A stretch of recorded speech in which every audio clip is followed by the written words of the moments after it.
Hello everyone, मैं हूं परमार। आप देख रहे हैं मेरा यूट्यूब चैनल टीचिंग आइडियाज़।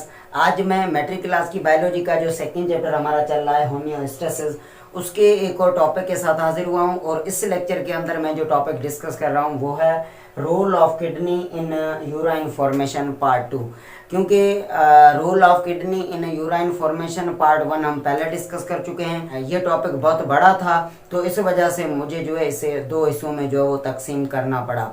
अगर आप इस टॉपिक को जो अच्छे तरीके से लर्न करना चाहते हैं तो आपको जो है वो इससे पहले जो लेक्चर अपलोड हो चुके हैं उनको डिटेल्स से जो है वो लर्न करना चाहिए, तभी आप इस लेक्चर को अच्छी तरह से जो है वो समझ सकते हैं। मिसाल के तौर पे सबसे पहले जो है वो यूरिनरी सिस्टम इन मैन, जिसमें हमने जो है ह्यूमन यूरिनरी सिस्टम कौन से जो है हिस्सों पे मुश्तमिल है, उसमें कौन से ऑर्गन इन्वॉल्व है, वो सारी चीज़ें हम जो है वो उस लेक्चर के अंदर डिस्कस कर चुके हैं। अगर आपने वो अभी तक लेक्चर नहीं देखा तो आप इस लिंक पे जो है वो क्लिक करके वो लेक्चर देख सकते हैं। उसके बाद यूरिनरी सिस्टम के जो है वो मेन ऑर्गन किडनीज जो है वो कहाँ पे कैसे पाई जाती हैं बॉडी के अंदर, उनकी इंटरनल स्ट्रक्चर, ये सारी चीज़ें जो है हम किडनी की स्ट्रक्चर में डिस्कस कर चुके हैं। वो भी लेक्चर जो है वो हमारे चैनल पे अपलोड हो चुका है। अगर आपने अभी तक वो लेक्चर नहीं देखा तो आप इस लिंक पे जो है वो क्लिक करके वो लेक्चर भी देख सकते हैं। और उसके बाद जो है वो किडनी का जो फिल्टरिंग यूनिट है या मोस्ट फंक्शनल यूनिट जो है ह्यूमन किडनी का नेफ्रॉन, उसकी स्ट्रक्चर, उसके कितने पार्ट्स हैं और वो कौन से हैं, वो भी लेक्चर जो है हमारे चैनल पे अपलोड हो चुका है। अगर आपने वो लेक्चर नहीं देखा तो आप इस लिंक पे जाके वो भी लेक्चर देख सकते हैं। और आज हम जो है वो role of kidney in urine formation वो डिस्कस कर रहे हैं और ये पार्ट 2 है। पार्ट फर्स्ट भी इससे पहले जो है वो अपलोड हो चुका है। अगर आपने वो भी नहीं देखा तो आप इस लिंक पे जाके वो भी लेक्चर देख लें, ताकि आप इस सेकंड पार्ट को अच्छी तरह जो है वो लर्न कर पाएँ। और अगर आप मेरे चैनल पे न्यू हैं या आपने अभी तक चैनल सब्सक्राइब नहीं किया तो आप चैनल सब्सक्राइब कर लें, बेल आइकन को प्रेस कर लें और वीडियो को लाइक एंड शेयर करें, प्यारा सा कमेंट करें। तो अब हम बढ़ते हैं हमारे वीडियो की तरफ।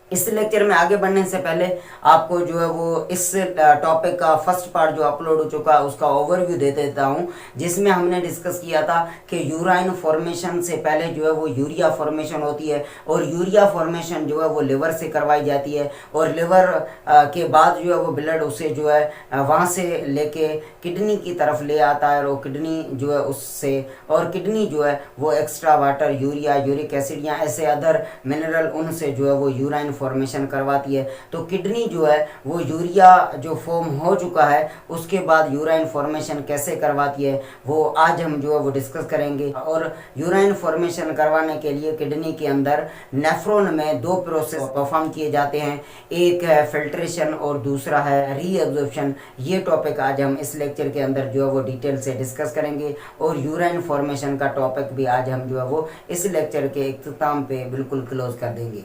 आज के टॉपिक की सबसे पहली पॉइंट ये है, urine formation takes place in kidney. This process involve two processes. Urine formation का जो प्रोसेस है इसको मुकम्मल करने के लिए टू प्रोसेसेस जो है वो परफॉर्म किए जाते हैं, एक है फिल्ट्रेशन और सेकंड जो है वो है रीअब्जॉर्प्शन। और ये प्रोसेसेस जो है ये नेफ्रॉन के अंदर जो है ये परफॉर्म किए जाते हैं। सबसे पहले हम फर्स्ट स्टेप डिस्कस करेंगे कि फिल्ट्रेशन जो है वो कहाँ पे और कैसे होता है और ये प्रोसेस कैसा है। The process of taking out material from blood से जो मटेरियल जो है वो आउट करवाया जाता है या ब्लड से जो अनवांटेड सब्सटेंस जो निकाले जाते हैं, इस प्रोसेस को जो है वो फिल्ट्रेशन कहा जाता है। It is of two type, और ये फिल्ट्रेशन जो है ये टू टाइप का है अंदरूनी तौर पे।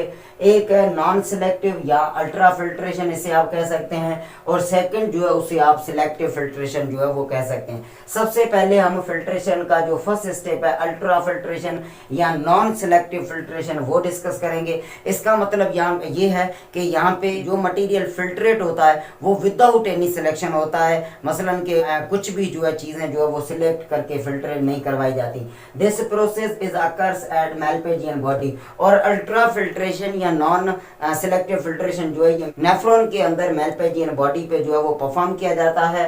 और इससे वाबस्ता ये पॉइंट है, most of the plasma is forced out from glomeruli. और इस प्रोसेस के दौरान ग्लोमेरुलाई जो माइक्रोस्कोपिक ब्लड कैपिलरीज हैं बोमेन कैप्सूल के अंदर, तो उनसे प्लाज्मा जो है वो आउट करवाया जाता है into Bowman capsule without any selection, बगैर किसी जो है वो सिलेक्शन के। ये स्टेज जो है ये मेलपेजियन बॉडी पे परफॉर्म किया जाता है विदाउट एनी सिलेक्शन, और इसको जो है वो अल्ट्रा फिल्ट्रेशन या नॉन सिलेक्टिव फिल्ट्रेशन जो है वो कहा जाता है। इसका सेकंड स्टेप जो फिल्ट्रेशन का है वो है selective filtration. It occurs as proximal and distal convoluted tubule. और सिलेक्टिव फिल्ट्रेशन का प्रोसेस जो है ये नेफ्रॉन में प्रॉक्सिमल और डिस्टल कॉन्वोल्यूटेड ट्यूबल पे जो है वो परफॉर्म किया जाता है। और इसमें when blood flows into peritubular capillaries, और जब ब्लड जो है जब इन प्रॉक्सिमल और डिस्टल कॉन्वोल्यूटेड ट्यूबल के ऊपर जो कैपिलरीज है उनके अंदर जब मूव करता है the remaining amount of urea, तो वहां पे यूरिया का जो रिमेनिंग अमाउंट है वो फिल्ट्रेट आउट फ्रॉम ब्लड, उसको वहां से फिल्ट्रेट करके निकाला जाता है बाय एक्टिव ट्रांसपोर्ट। और इस प्रोसेस के अंदर जो है वो एक्टिव ट्रांसपोर्ट जो है वो इन्वॉल्व है। इट रिक्वायर सम एनर्जी, और इस प्रोसेस को जो है वो परफॉर्म करने के कुछ एनर्जी जो है वो भी रिक्वायर होती है, जो एटीपी की शक्ल में इसको परफॉर्म की जाती है। तभी ये प्रोसेस सिलेक्टिव फिल्ट्रेशन जो है ये प्रॉक्सिमल या डिस्टल कॉन्वोल्यूटेड डक्ट पे जो है वो परफॉर्म किया जाता है, और यहाँ पे चीजें जो है स्ले करके जो है वो फिल्ट्रेट करवाई जाती है। इसके बाद सेकंड स्टेप जो है यूरिया फॉर्मेशन का किडनी के अंदर वो है रीएब्जॉर्प्शन। और रीएब्जॉर्प्शन का मतलब ये है कि यूजफुल चीजें या वाटर को जो है वो वापस रीएब्जॉर्ब करना, ब्लड के अंदर जितनी उनकी जरूरत है उतना उसको जो है वो वापस देना, उसको रीएब्जॉर्प्शन कहा जाता है। और यहाँ पे इससे वाबस्ता कुछ चीजें ये हैं, blood before leaving the kidney, blood जो फिल्ट्रेट हो रहा है किडनी के अंदर वो फिल्ट्रेट होने के बाद किडनी को बिल्कुल वो लीव नहीं करता, and to maintain the concentration of mineral, और ब्लड के अंदर वहां पे चेक की जाती है कि मिनरल जो है वो ब्लड के अंदर क्या पूरे हैं, एंड अमाउंट ऑफ वाटर, और ब्लड जो फिल्ट्रेट हो चुका है क्या उसके अंदर वाटर का अमाउंट जो है वो भी क्या मुकम्मल है। अगर वो मुकम्मल नहीं होता it takes back its useful substances and water from the filtrate. तो फिल्ट्रेट जो मूव कर रहा होता है नेफ्रॉन के अंदर, वहां से पानी और मिनरल चीजें जो है ये वापस उस फिल्ट्रेट से जो है वो रीएब्जॉर्ब करवाई जाती हैं, passes through the nephron. Nephron के अंदर जो फिल्ट्रेट मूव कर रहा है वहां से वाटर और यूजफुल मिनरल जो है ये ब्लड जो है उसे रीएब्जॉर्ब कर लेता है। इट अक्वर्स इनटू टू वेज, और रीएब्जॉर्प्शन का प्रोसेस जो है ये टू स्टेज में होता है। नंबर 1 नॉन सिलेक्टिव या अल्ट्रा रीएब्जॉर्प्शन, और सेकंड जो है उसको जो है वो सिलेक्टिव रीएब्जॉर्प्शन जो है वो कहा जाता है। सबसे पहले हम फर्स्ट स्टेप डिस्कस करेंगे नॉन सिलेक्टिव या ultra reabsorption. It occurs at proximal and distal convoluted tubal.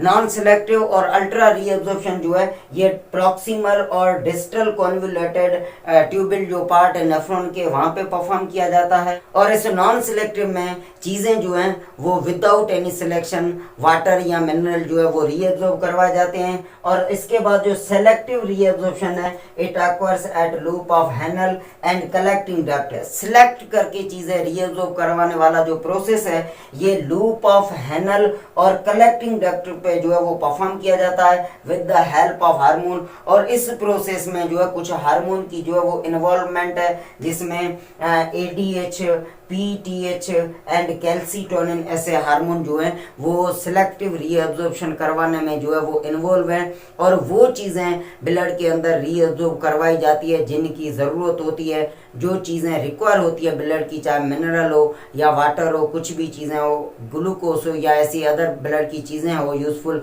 उनको सिलेक्ट करके ब्लड के अंदर जो है वो रीएब्जॉर्ब करवाई जाती हैं। और ये काम करवाने के लिए इन हार्मोन की जो है वो हेल्प लेना यहाँ पे पड़ जाती है। और किडनी के अंदर जो है वो फिल्ट्रेशन और रीएब्जॉर्प्शन के बाद अब कलेक्टिंग डक्ट के अंदर जो मटेरियल जो फिल्ट्रेट एक्स्ट्रा पानी के साथ आकर जो बचता है उसको जो है वो यूराइन कहा जाता है। और ये कलेक्टिंग डक्ट जो है ये पेल्विस में जो है वो ओपन होती है, और पेल्विस जो है वो बाहर किडनी से निकलते ही एक ट्यूब की शक्ल दे देते हैं जिसको यूरेटर कहा जाता है। और यूरेटर से ये फिल्ट्रेट जिसको अब यूराइन कहा जाएगा ये जो जो है वो यूरिनरी ब्लैडर की तरफ आ जाता है, वहाँ पे कुछ वक्त के लिए स्टोर किया जाता है और फिर यूरिनरी ब्लैडर से यूरेथ्रा ट्यूब निकलती है जो बॉडी से इस फिल्ट्रेट को यूराइन की शक्ल दे के जिस्म से बाहर निकलवाती है। आप इस चैनल को सब्सक्राइब करें, बेल आइकन को प्रेस करें ताकि आप कोई भी नोटिफिकेशन यूजफुल लेक्चर का जो है वो मिस ना कर पाएं। अगर आप